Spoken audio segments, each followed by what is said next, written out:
Councilmember Ellis is bringing, which is amplifying PARD's efforts to support our lifeguards and temporary PARD staff. I think this is a really important item. I'm a lifeguard myself, and I know that the value that these job experiences can bring to young people or to anyone who has these jobs.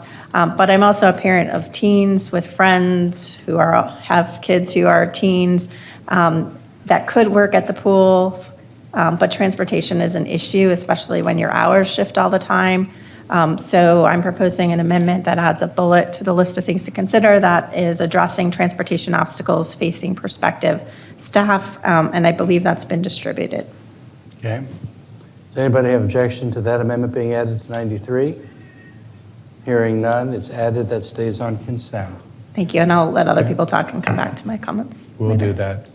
Councilmember Ellis, did you want to add something to item 46?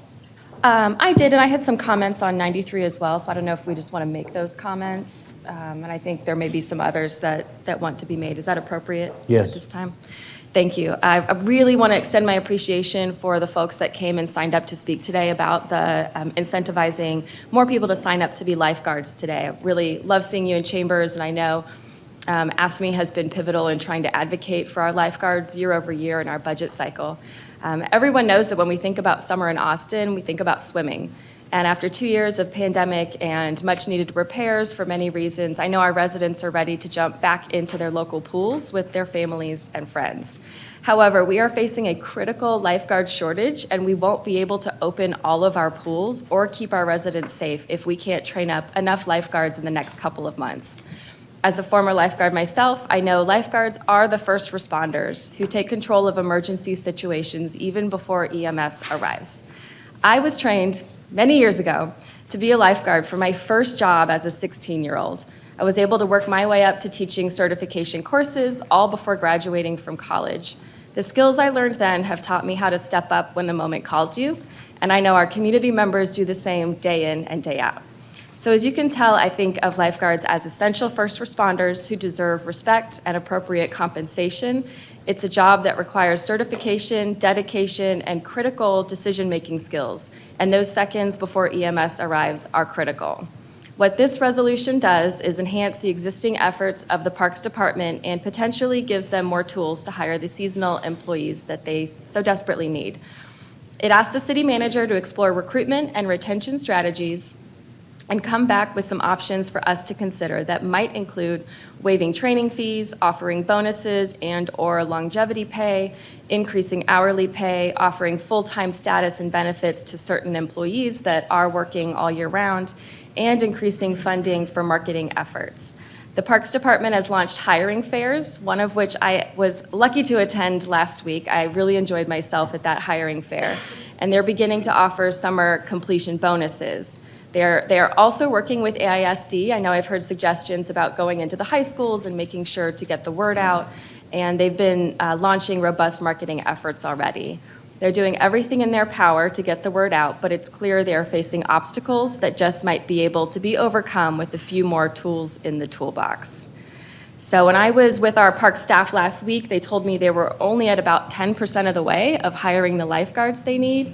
They need 750 lifeguards to be fully staffed at 33 public pools. And I know we don't want to make decisions about which pools stay open, but there are some, including Barton Springs, that have had to close on certain days because they don't have enough open water trained lifeguards to be able to staff every single position.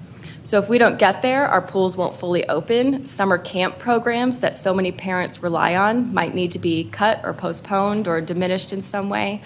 So let me take a moment to thank my co-sponsors, Council Members Kitchen, Harper Madison, and Tovo, as well as Mayor Adler and Mayor Pro Tem Alter. And I want to thank the Parks Board, who have been wrestling with these questions as well and made some great recommendations along the way that we've incorporated. And most of all, I'd like to thank our existing lifeguards, camp counselors, and other employees who've reached out to my office with suggestions and offered really helpful feedback. You are what makes Austin the incredible city that it is, and I want you to know how much we appreciate you. And I can make comments on 46 if no one else wants to talk on 93. I do. Okay. We'll give other people a chance to speak as they want to. I think he wants to speak on 93. Okay. Why don't you go ahead? I really appreciate this item. I'm a former Barton Springs lifeguard, 1997, 1998, I can't remember. But it was probably to this day still the best job I've ever had. It's a tougher job than people would imagine, especially at Barton Springs, because you have to have your open water certification, which, you know, in the universe of people that are looking for jobs, there are physical requirements for being a lifeguard. So already you're kind of narrowing the scope of people that, you know, would be eligible for the job. And then for something like Barton Springs, there's even tougher physical requirements that you have to get the open water certification. So there's even smaller group of people. We really need to recognize that. And honestly, I think full-time, it's open year-round. We need guards year-round. We should have a core group of lifeguards who are full-time city employees with, you know, full pay and benefits to reflect that. It's always been strange to me that we don't. And I just wanted to mention also, just in terms of staffing needs, you know, it's not like a security guard where you can kind of sit there and just, you know, watch the door or, you know, something like that. You know, lifeguards really have to keep a focus on the water, and that's why they rotate them so frequently. And to rotate them frequently, you need enough staff to be able to rotate. You can't just sit there for 3 hours because you'll lose focus and then someone will slip away and then, you know, you have a tragedy that can be avoidable. So there's higher staffing needs than people realize. They do maintenance. They also really kind of are default security guards at the pools, you know, deal with any kind of problems, any kind of fights, any kind of disruptions. So I want to thank Councilmember Ellis for bringing the resolution, and if possible, I would love to be listed as a co-sponsor as well.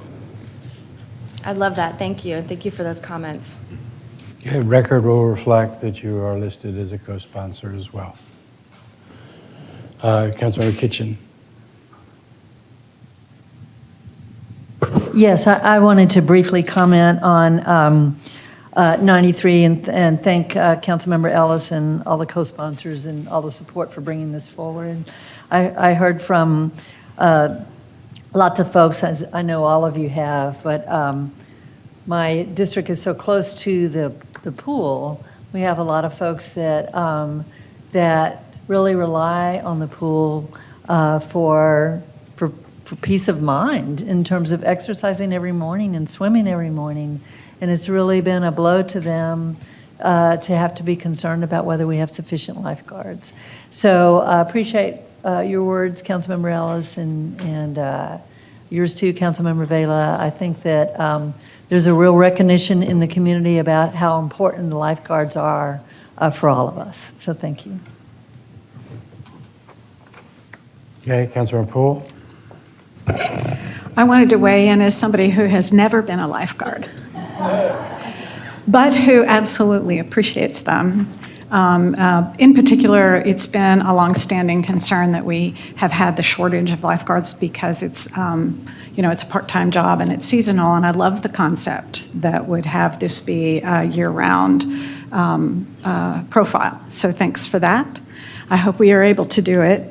And thanks to all the folks out there who do this job for us every year, every season, and look forward to having all of our pools open regularly and consistently throughout the swimming season. And then just one last little shout out to our Parks and Rec staff for their support of our public pools.